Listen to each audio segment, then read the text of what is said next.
بسم اللہ الرحمن الرحیم۔ نبی کریم صلی اللہ علیہ وآلہ وسلم کی زندگی کا آخری دن۔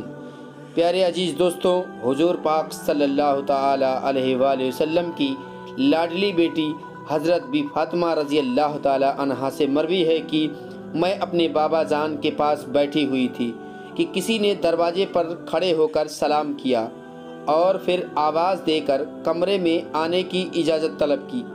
میں نے دروازے پر دستک دینے والے کو کہا کہ خدا تمہیں بیمار پوشی کے جزائے خیر دے، میرے بابا محمد بہت ہی بیمار ہیں، ان کو آرام کرنے دو۔ دروازے پر دستک دینے والے نے پھر سے کہا کہ مجھے اندر آنے کی اجازت دیں۔ اس سنا میں حضور پاک صلی اللہ علیہ وآلہ وسلم کو تھوڑا ہوش آیا اور آپ نے آنکھیں کھولی تو بیٹی سیدہ فاطمہ سے دریافت کیا کہ بیٹی، آپ کو پتہ ہے کہ آپ کس سے باتیں کر رہی ہو؟ بیٹی سیدہ فاطمہ نے جواب دیا کہ نہیں بابا جان۔ آپ صلی اللہ تعالی علیہ وآلہ وسلم نے بیٹی فاطمہ رضی اللہ تعالیٰ عنہا سے فرمایا، بیٹی باہر وہ ہے کہ جس نے اس سے پہلے کبھی کسی کے دروازے پر کھڑے ہو کر اجازت طلب نہیں کی، بیٹی وہ ملک الموت ہے، آپ اسے اندر آنے دو۔ حضرت اسرائیل علیہ السلام اندر آئے تو انہوں نے نبی کریم صلی اللہ علیہ وسلم کو سلام پیش کیا۔ آپ نے سلام کا جواب دیا۔ حضرت اسرائیل علیہ السلام نے کہا، مجھے اللہ تعالیٰ نے بھیجا ہے کہ آپ کی روح قبض کر لوں۔ اس کے ساتھ ساتھ اللہ تعالیٰ نے یہ بھی فرمایا ہے کہ میں تم کو جس کام کے لیے بھیج رہا ہوں روح قبض کرنے کے لیے، لیکن پہلے نبی کریم صلی اللہ علیہ وآلہ وسلم سے اجازت طلب کر لینا۔ فرشتے نے نبی اکرم صلی اللہ علیہ وسلم سے اجازت طلب کرتے ہوئے فرمایا کہ میں نے آج تک کسی کی روح قبض کرنے کے لیے کسی سے اجازت طلب نہیں کی ہے، یہ پہلی اور آخری بار ہو رہا ہے کہ میں کسی کی روح قبض کرتے ہوئے اجازت طلب کر رہا ہوں۔ ملک الموت نے عرض کی، یا رسول اللہ صلی اللہ علیہ وآلہ وسلم، آپ کا آسمانوں پر فرشتے اور پیغمبر آپ کے استقبال کے لیے تیاریاں کر رہے ہیں۔ اللہ تعالیٰ نے دوزخ کے فرشتے داروغہ مالک کو حکم دیا ہے کہ اے مالک، میرے نبی حضرت محمد صلی اللہ علیہ وسلم کی روح مبارک آسمانوں پر تشریف لا رہی ہے، اس اعزاز میں دوزخ کی آگ بجھا دیں، اور جنت کی حوروں سے فرمایا ہے کہ تم سب اپنی جان و آراستگی کرو، اور سب فرشتوں کو حکم دیا ہے کہ تعظیم روم ہو۔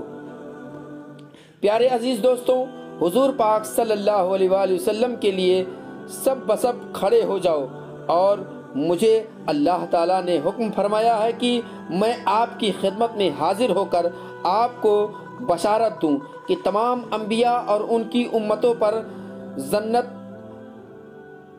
حرام ہے جب تک کہ آپ اور آپ کے امتی جنت میں داخل نہ ہو جائیں، اور کل قیامت کو اللہ آپ کی امت پر آپ پر اس قدر بخشش مغفرت کی بارش فرمائے گا کہ آپ راضی ہو جاؤ گے۔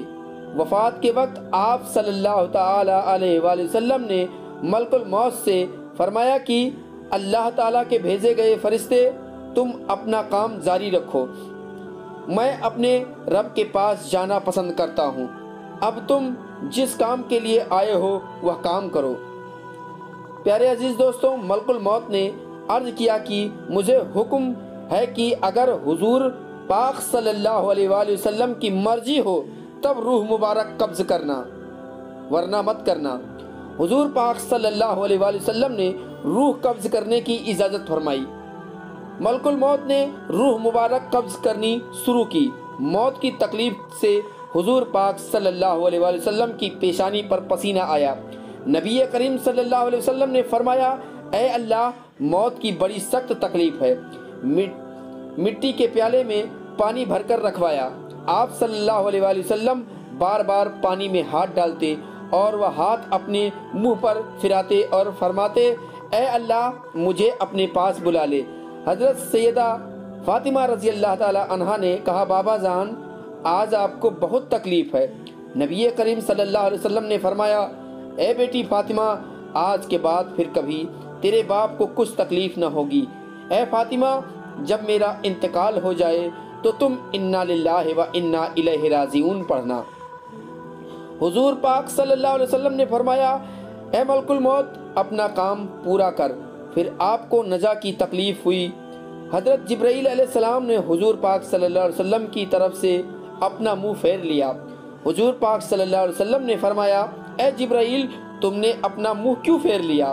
جبرائیل روئے اور عرض کیا، یا رسول اللہ، کس دل سے آپ کی نزا کی حالت دیکھ سکتا ہوں؟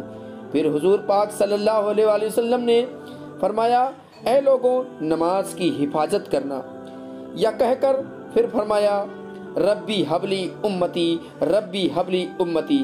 پیارے عزیز دوستوں، یہ میرے نبی کریم صلی اللہ علیہ وسلم ہیں، جو پیدا ہوئے تب بھی رب حبلی امتی کہتے ہوئے پیدا ہوئے، اور جب دنیائے زندگی سے رخصت کرنے لگے تب بھی رب حبلی امتی کہتے ہوئے دنیا سے جانے لگے۔ ہم گناہ گاروں کے لیے نبی کریم صلی اللہ علیہ وسلم نے کتنا اللہ پاک سے رو رو کر دعا کی ہے، یا کہہ کر جان سینہ مبارک تک سمٹ آیا، نیچے کی جسم جان نکل چکی تھی، مگر امت گناہ گار کا کلمہ ابھی بھی منہ پر جاری تھا۔ جبرائیل علیہ السلام نے عرض کیا، رب العالمین فرماتا ہے، امت کی اس قدر محبت آپ کے دل میں کس نے ڈالی؟ فرمایا، اللہ نے۔ عرض کیا، اللہ فرماتا ہے کہ ہم آپ کی امت پر 1000 درجہ آپ سے زیادہ مہربان ہیں۔ اے نبی، تم اپنی امت سے میرے سپرد کر دو کہ موت کی تکلیف کو آسان کیجیے۔ یہ سن کر فرمایا، اب میرا دل ٹھنڈا ہوا، اے اللہ، اب مجھے بلا لے۔ بے ہوشی طاری ہوئی اور ماتھے پر مسک کی خوشبو کا پسینہ جاری ہوا۔ یہ رات کا وقت ہے، نبی کریم صلی اللہ علیہ وسلم عزا کی حالت میں ہے، اور حجرہ مبارک میں دنیا کی قلت کے سبب چراغ میں تیل نہیں ہے۔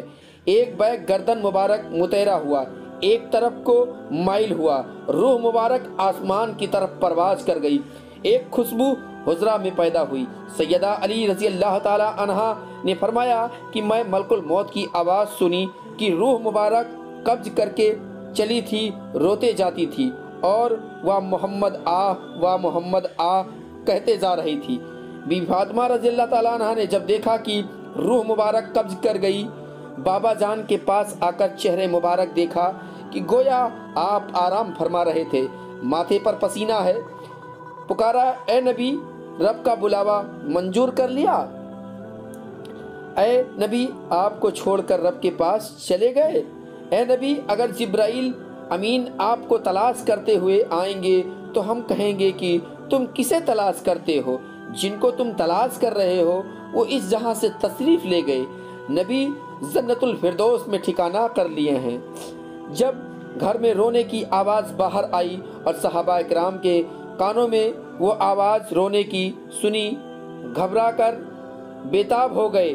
حضور پاک صلی اللہ علیہ وسلم کی وفات کی خبر سن کر صحابہ اکرام کی بے قراری بڑھ گئی۔ حضرت عبد بن انس رضی اللہ تعالی عنہ آقا صلی اللہ علیہ وسلم کی خبر سنتے ہی صدمے سے انتقال کر گئے۔ کئی صحابہ دیوانے ہو گئے۔ جب نبی کریم صلی اللہ علیہ وسلم نے انتقال کیا تو آپ کو غسل دینے کا معاملہ پیش آیا کہ نبی اکرم صلی اللہ علیہ وسلم کو عام آدمی کی طرح غسل دیا جائے گا یا پھر کپڑے میں۔ تمام حاضرین پر خواب کا غلبہ طاری ہو گیا تھا، یہاں تک کہ تمام اپنی اپنی سینوں پر تھوڑیاں رکھ کر آرام کرنے لگے۔ اسی ثنا میں ان کے کانوں میں ایک آواز آئی، نبی اکرم صلی اللہ علیہ وسلم کو ان کے پیرہن میں ہی غسل دو۔ حضرت علی شیر خدا فرماتے ہیں کہ مجھے نبی کریم صلی اللہ علیہ وسلم نے وصیت فرمائی کہ میرے غسل کا انتظام تم ہی کرنا، کیونکہ میرے سطر پر تمہارے سوا جس کسی بھی کی نگاہ پڑے گی وہ نابینا ہو جائے گا۔ حضرت علی شیر خدا نے آپ کو غسل دیتے ہوئے آپ کے بدن مبارک پر کسی قسم کی کوئی میل نہ دیکھی تو برجستہ ان کی زبان پر آیا، آپ پر میرے ماں باپ قربان، اے میرے آقا۔ پیارے عزیز دوستوں، اگر یہ ویڈیو آپ کو پسند آئی ہو تو اور رسول اللہ کے امتی ہو تو ویڈیو کو لائک کریں، دوستوں کو شیئر کریں، چینل کو ابھی تک سبسکرائب نہیں کیا تو سبسکرائب کریں۔ ملیں گے اگلے ویڈیو میں، تب تک کے لیے خدا حافظ۔